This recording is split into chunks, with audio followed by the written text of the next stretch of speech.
So there's been a lot of fun topics to talk about with the Nintendo Switch 2 since we finally saw the thing, albeit with a short 2-minute and 30-second trailer, which really left people wanting more information and having more questions than they probably initially did before this trailer happened. And while a lot of people don't like that, they don't like having to wait until April 2nd to get more information, I kind of like the mystery. I kind of like the intrigue. It's not going to make the system come any sooner. If I got another trailer for this Nintendo Switch 2 this week, it doesn't mean I'm going to be able to play it anytime sooner. So the mystery kind of strings you along a little bit. It's like a carrot on the end of the stick. No instant gratification here.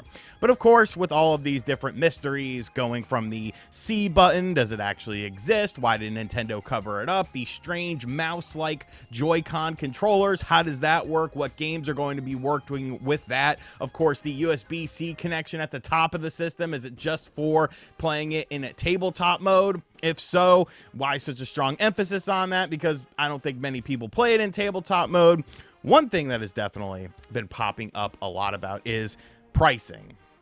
Because pricing is going to be a very interesting situation when it comes to the Nintendo Switch 2, because it does feel like we are in a slightly different era for Nintendo. And since the unveiling of the system, there's been lots of different things flying around out there, potentially leaking the price of the Nintendo Switch 2, and I want to talk about the various leaks today and kind of give my 2 cents on it based on things that I kind of see and just kind of based on historical data, I guess you would say.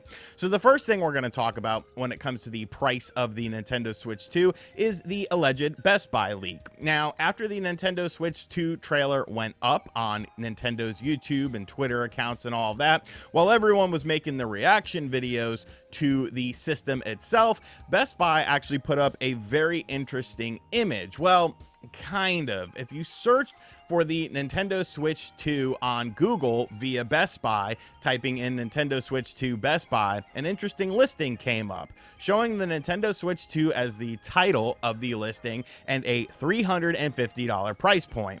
So immediately, people went absolutely crazy with that. They're like, oh, it's $350. This must be the case. But I don't think that's actually the case at all. What I think ended up happening here is when you typed in Nintendo Switch 2 into Google along with Best Buy, it just auto-populated the SKU for the Nintendo Switch OLED, which of course is $350. So I think that's kind of why that ended up happening. You know, Best Buy hasn't done anything to update their website. Nobody is really officially taking pre-orders for this system as well because of the fact that, well, there is no concrete price, and I don't think that this is an indication of this being a concrete price point for the system. It really doesn't make a lot of sense at $350, and we'll talk a little bit more about that as the video goes on. As far as the Best Buy leak is concerned, I am not on board with it. Then we have another leak from a Twitter account called Zuby Tech, which I really don't know, like, why a lot of people like follow this individual, because of the fact that they're kind of wrong like quite often. But once again, after the Nintendo Switch 2 trailer happened, they put up an image with the Nintendo Switch 2 and allegedly the price points of the system for various regions coming in at $399.99 in the United States. Now, that's kind of where I would like to be with this system at the $400 price point, but a lot of people took this image as gospel, and it quickly was spread like wildfire all throughout the internet with people saying, oh, the system's $400 because allegedly Zuby Tech said it. And I'm kind of like, well, no, like if you kind of look at their history, they've been wrong about quite a few things, but nobody ever really seems to like check them and, you know, mention like, hey, this information isn't correct. But it would be nice. The $400 price point would, I think, be very nice, and that's where I would like to see this system land. But of course, there are some caveats with that, which we'll talk about in just a minute. We're kind of getting through all the leaks, and then we're going to get to my sort of pricing philosophy and how this will impact other Switch systems that currently exist on the marketplace as well. And then we have good old Shesh Paul Nick, or Special Nick, as the common folks call him, but I don't know how to read sometimes, and I thought his name was Shesh Paul Nick for a very long time, but you're supposed to say it special. My bad, Nick. That's why we're homies, though. You understand me. You understand me. But Special Nick put out a tweet, and Special Nick is, of course, a leaker who gets a lot of things right. Some things maybe not so much, but I would trust them a little bit more than Zuby Tech on certain things.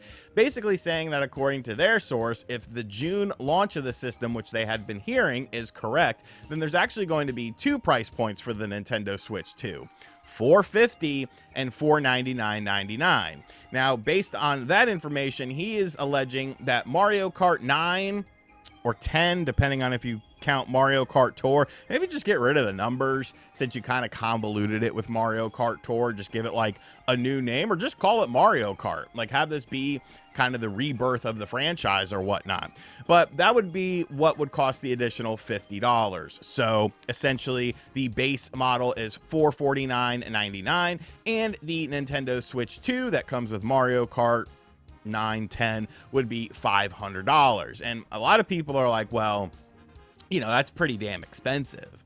That's a bit on the higher side of things. Now you're starting to get into, you know, PS5 digital system pricing and, you know, Xbox Series pricing and stuff like that. PS5 baseline system pricing as well. So does Nintendo really want to go into that avenue? So we have wildly different prices. I think just throw away the $350 one. I don't think that's part of the equation. In my mind, it's either going to be $400 or $450. And I do think potentially if there is a bundle at the launch of the system, that there could be an additional SKU with that would cost $50 more.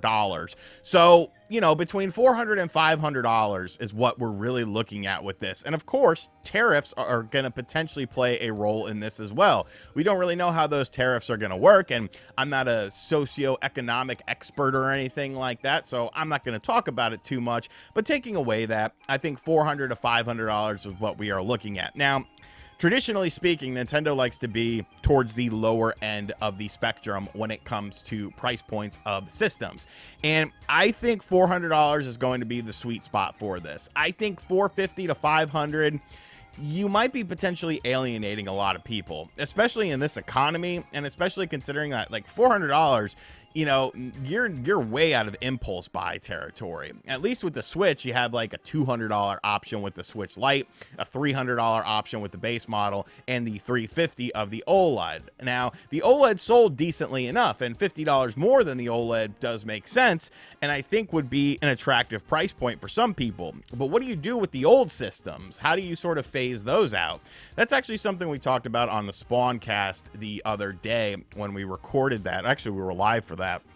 But one thing that John actually said that I thought was very interesting, and I hate that man with every fiber of my being, Spawnwave, but he brought up a good point as far as, because obviously you're gonna want to liquidate some of these systems. But if you have a $350 OLED on the marketplace and then a $400 Switch 2, like, what do you do with that? The profit margins for the OLED are pretty razor thin as it is. So if you drop the price of that, would that really make sense? But John brought up a good point. What if they just phase out the OLED?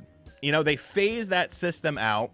They drop the price of the Switch Lite. They drop the price of the standard Switch. Obviously, if this system comes out in June or July, this system being the Nintendo Switch 2, you're going to have holiday people, you know, lining up to buy this, but then some people will also buy a Switch. Some people are very late adopters into this.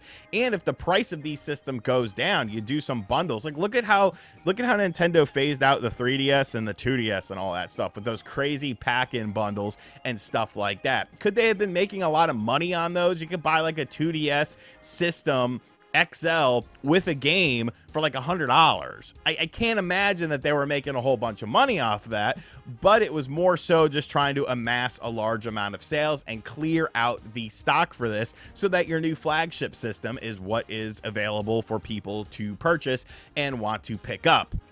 So I think it's going to be interesting, and I think we will potentially learn, you know, pricing via one way or another before the April 2nd trailer. I think something is going to end up happening. I think something will end up getting leaked or something like that, with a concrete leak from like a major retailer. I know that there's, you know, small retailers in other countries that have been posting things there, but I need a GameStop I need a Best Buy. I need an Amazon. I need something, you know, big, worldwide, well-known company to sort of leak this price point. But, you know, it's going to be interesting because they allegedly have 200 million or 20 million, 200 million, Jesus Christ, 20 million systems that are going to be available within the first year of launch of the Nintendo Switch 2. So you got to imagine they're expecting this to sell like, you know, wildfire. And I think if you're talking about 450 to 500, I know it's only a $50 price difference than it is 400, but comparative to other systems on the market, it could be a little bit of a harder sell. What do you want to see the price of this be, though? Where do you think that this price is going to land? And, you know, based on, I guess, the 3 leaks that we have, even though the Best Buy one, I don't trust it whatsoever, which of these do you think is the most, you know, realistic? Which one of these do you think is going to happen? And as always, guys, thank you for checking out this video. Be sure to give me your thoughts in the comments section down below. Be sure to like, comment, and share the video around. Hit that subscribe button if you are new. And as always, I'll catch you guys on the next video. Later.